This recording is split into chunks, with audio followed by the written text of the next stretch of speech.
to story time. What do you think? Can the worst kind of sinner ever become a saint? Can a vicious type of personality ever transform to become a very virtuous and noble kind of personality? So let us hear such a story today, the story of Angulimala. In the kingdom of Koshala ruled a king by the name of Prasenjit, and in the royal kingdom his priest was Garga. When it was time for Garga to get a son, strange happenings were noticed. In the middle of the night, the king was awakened by flashes of light coming from the weapons in his room. And the next morning, all the ministers came to him and revealed that at every point in the kingdom, all the weapons had started emitting flashes of light. Well, nobody could understand the reason for this, and Garga tried to connect it with the birth of his son. So he went and asked the astrologer whether the two episodes were related, and the astrologer confirmed his fears. He revealed that Garga's son would become a robber, he would be cruel, and he would be a menace to the entire kingdom. And hearing this, the royal priest felt that it was his duty towards the kingdom and the subjects to see to it that his son would not trouble all of them. So he went to the king and begged for permission to kill his newborn son. Now, the king was influenced by the great Gautam Buddha. He followed a path of non-violence, and so he said, I will not allow you to kill a newborn son who is so innocent. How can your son become a robber? You give your child a good upbringing, give him a good education, and see to it that he always follows the virtuous path. Don't worry, this prophecy will not come true. And Garga was now reassured and decided to follow the king's instructions. They gave the child the name of Ahimsaka, which meant that this child would be totally non-violent and peaceful, and brought him up with great love and care. The child proved to be very good in studies, and even the father felt that it was unlikely that such a loving and sincere child could ever become a robber, and they decided that that prophecy was probably false. Now, as the child grew, he won over the hearts of everybody in his locality, and he was so interested towards studies that he requested for permission to go to Takshashila, which was a center of higher learning in those times. And his father gladly agreed. Ahimsaka set out to Takshashila. When Ahimsaka reached Takshashila, he approached the great learned master and then said that he had come all the way from Koshala just to gain learning at his feet.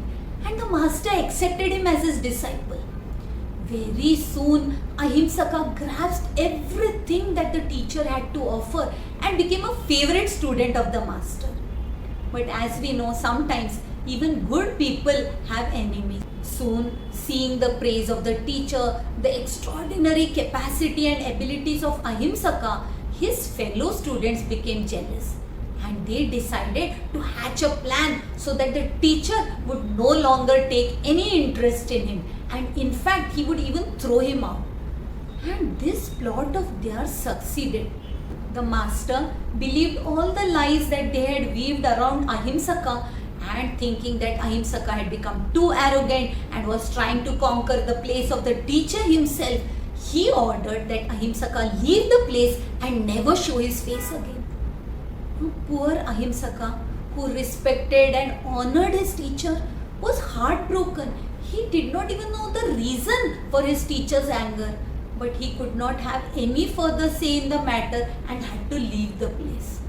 Totally dejected, he began retracing his steps homewards, but on reaching home, his father was very angry. On hearing that he had been thrown out of his teacher's house, the father said that he need not ever step into Koshala again, and he need not show his face to his family ever again. Ahimsaka could not believe his ears that the father who had loved him so much would now not even hear his version of the story. But yet, he had to earn a living for himself, So he thought that whatever knowledge I have gained till now, let me put it to use and find out some kind of work to earn my livelihood. And so he began searching for this from place to place, home to home. Wherever he approached, everybody would slam their doors on his face, saying that you are a person who has incurred the wrath of his guru. You are the worst kind of person. Don't show your face to us. Your ill luck will bring misfortune on us also. And thus, dejected, lonely, thrown out for no fault of his, Ahimsaka began to feel a sense of anger. He was bewildered, he was confused, and at the same time, a kind of anger and resentment grew up within him. As he was walking like this, lost in his thoughts, suddenly he was accosted by a highway robber. This robber told him, "Give me whatever you have." And at that time, what Ahimsaka had was only anger. And all his anger was thrown at this robber. The robber was beaten up mercilessly and had to run for his life. But Ahimsaka knew what he had to do now. He felt that giving vent to his anger was the only way to gain peace of mind. And so he decided to become a robber, a dacoit, just like what the prophecy had indicated. So Ahimsaka began raiding all the wayside caravans. Now we know that in those days, from village to village, the path had to be through various dense forests. And as the caravans of the traders made their way through these forests, Ahimsaka would jump upon them, scare them, beat them mercilessly, and then not only take all the loot but would also kill them. By now, he had become stone-hearted. All the good qualities, all the noble virtues had disappeared. This society which had rejected him, this society which had spurned him and made him a bandit, had now also made him heartless. And so, after killing them, he decided that he would cut off their little fingers and make a garland of them, just to keep it as a souvenir to remind him of how feared he was in that area. Now he got the name of Angulimala because he wore this mala or garland of angulis or fingers, and people began to dread him. The name of Angulimala was taken in hushed whispers, and whoever traversed the paths of these forests where Angulimala resided would be petrified because they knew what fate had in store for them. And Angulimala would spare nobody. The king had sent his army, his guards, but they also proved to be no match, for Angulimala massacred all of them and collected their fingers and threw it in a garland around his neck. Finally, it was decided that nobody would walk the path where Angulimala could attack them, and people started choosing longer and varied routes but avoided the path where they could meet Angulimala. So now Angulimala sat in waiting. He wanted some victim, and he spied upon a monk. He saw a person in orange robes walking in this path in front of him. Immediately he began running because he knew he had finally found a victim after many days. But however fast he ran, that monk seemed to be a few paces ahead of him. Angulimala ran and ran till he became breathless, but the monk calmly walked ahead. Till finally Angulimala told him, "Stop, stop, please." And the monk halted. Now Angulimala rushed at him and said, "Give me all you have." The monk said, "You can take whatever you want if you can gain peace of mind by that." And Angulimala, for the first time, was confused.